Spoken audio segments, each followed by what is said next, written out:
Okay, what are some of the poor people behaviors that keep poor people poor?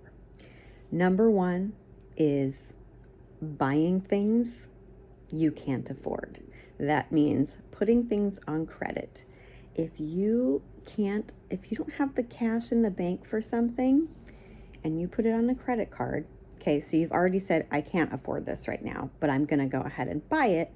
And then on top of buying the thing I can't afford, potentially going to pay interest, okay? And let's be honest, if you have a super low income and you put something on the credit card, probably 9 out of 10 times you're not paying that balance back. Or you get stuck in that cycle where you pay it back, but then you just need to use the card again. So you're just barely escaping that interest, but you're still always $300 over budget every month. The second thing that we do is buying things that we just don't need. So clothes, toys for the kids. And moms, I know you can relate to this one because it's hard. It's hard having a low income and having children and just wanting to treat them to things. But I want to tell you this. I want to reassure you that your kids don't need to be treated to things all the time. They don't need to get that toy every opportunity or even every other opportunity, because what makes things special is when they're few and far between, when they're thoughtful, or when you had to work really hard to get it.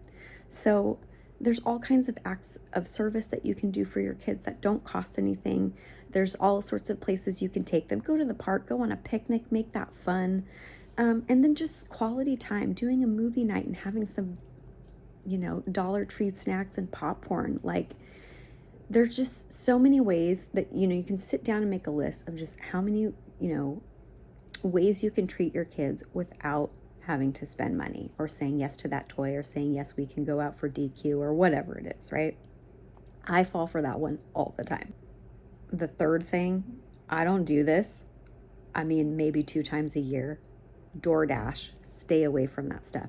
You shouldn't be eating out anyway. If you're low income, you should be making 9 out of 10 meals yourself. It's okay, like, once a week to go treat yourself or take your family out to dinner if you can swing it. But DoorDash is literally just flushing your money down the toilet.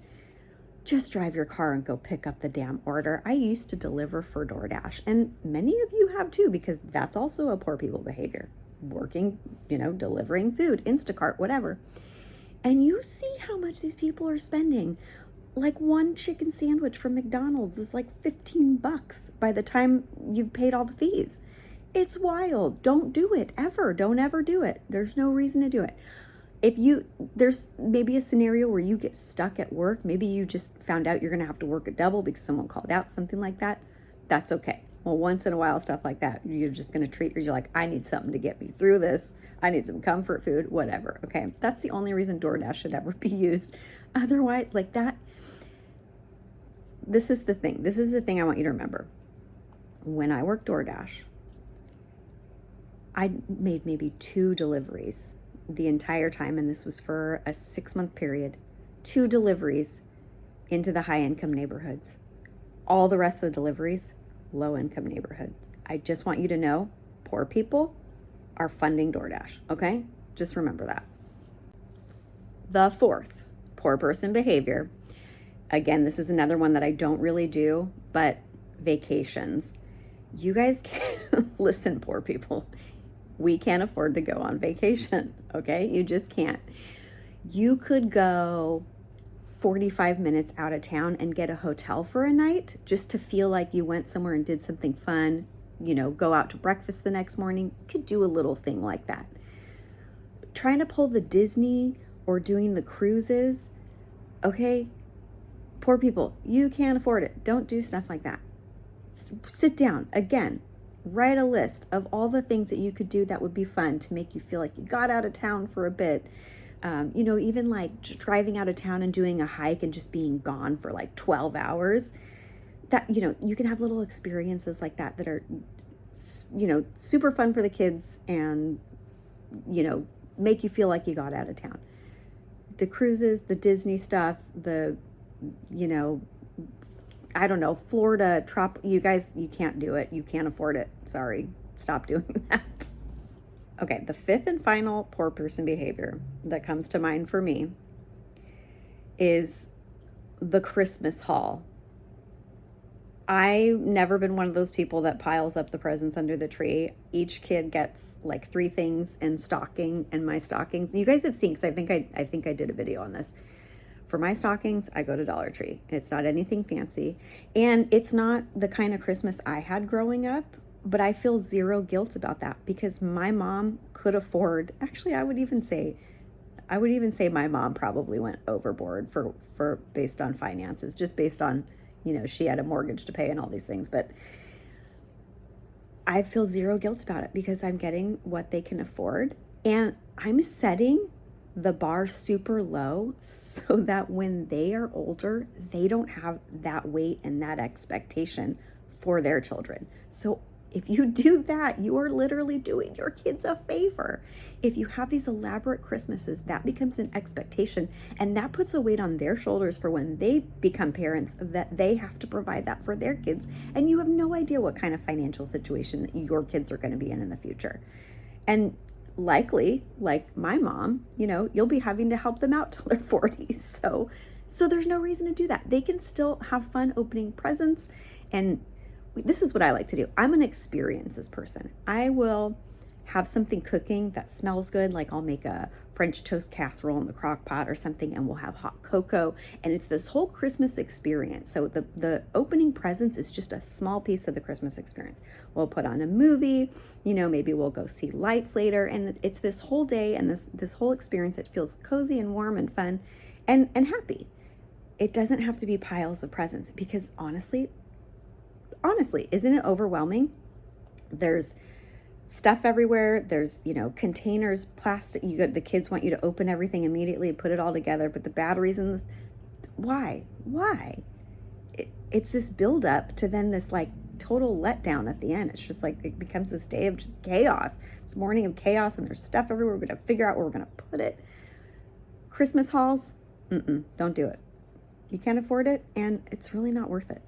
All right, now I want to show you guys some things that I got because, like I said, we moved into a new place, and making it feel like home is always really important, because you know what? If your home feels good to you, you will stay there and you will not spend money. So I'm going to show you some things that I thrifted, and I know there's a lot of controversy around thrifting now because like Goodwill, places like that have gotten ridiculously expensive to the point where you're paying like full price for used items. That's not the case in our town, and you will find that probably depending on where you live, that it's regionally based. So typically they're going to price for the community, and for this community, like that's not going to fly. So I can still get deals at most of the thrift shops. If things are like in impeccable condition or still in the package, you might end up paying more, but you're still going to save a little bit than what you might have if you tried to buy it in the store. So I'm going to show you some finds. Okay, the mirror. Got $5 off the mirror because it had been returned and it was covered in fingerprints and dust. So all I had to do was just give it a little clean, and voila. Thrifted. The macrame also thrifted, but it was brand new. So I paid full price on that, but it was $4. So, okay, here is my expensive piece. I said no more Amazon furniture. I went to Furniture World. This was with delivery, a little over $700. That's okay. I need this to last. I want this. It makes me happy. I don't have to make a purchase like that again for a couple years. Thrifted also. Okay, this would have been like $40. This is immaculate. Like, it's perfectly clean. This is a brand new lampshade. I got this for $7.99. I'm really proud of myself on that one. Did I need these? No, I did not, but they make me happy, and this entire set was $20. So I have some protections in place. I don't like to call them restrictions, but I'm going to go ahead and call them protections, okay? Just to ensure that I don't overspend for the next several months.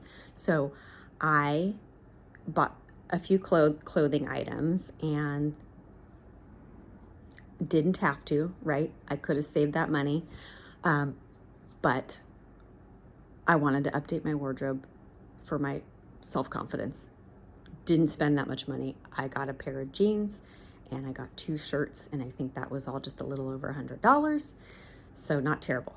So I cannot purchase any more clothing items until September. So when fall's starting to roll back around and I need to get some things for fall wardrobe, I have a lot of stuff from summer last year, so there's no reason for me to need to get any more clothes other than I just want them, and that's not a good enough reason.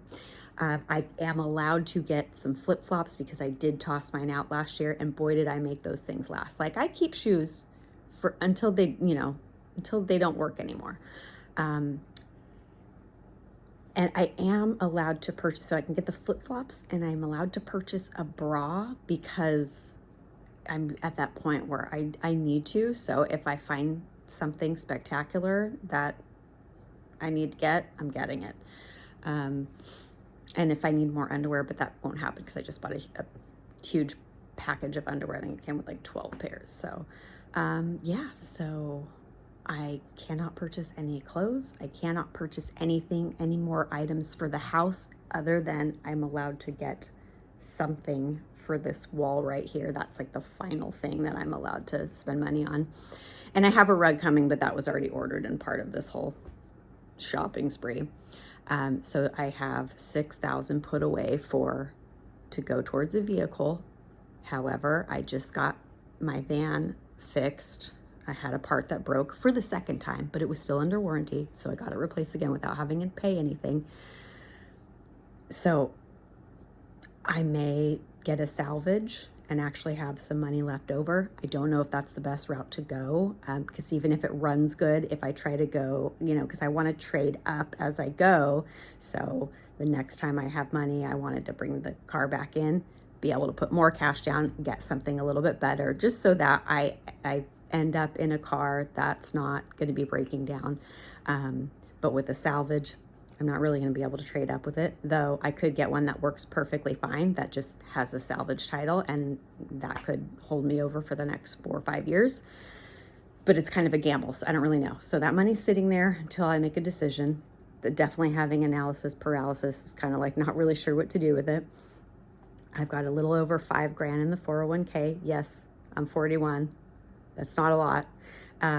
But I am also going to move into my career era. My youngest is 3 now, so I have a couple years to go back to school, start getting prepared for that while I'm able to still be home with her during the day. My kids are old enough to now homeschool her, so she can still be homeschooled without me necessarily having to be here all hours of the day.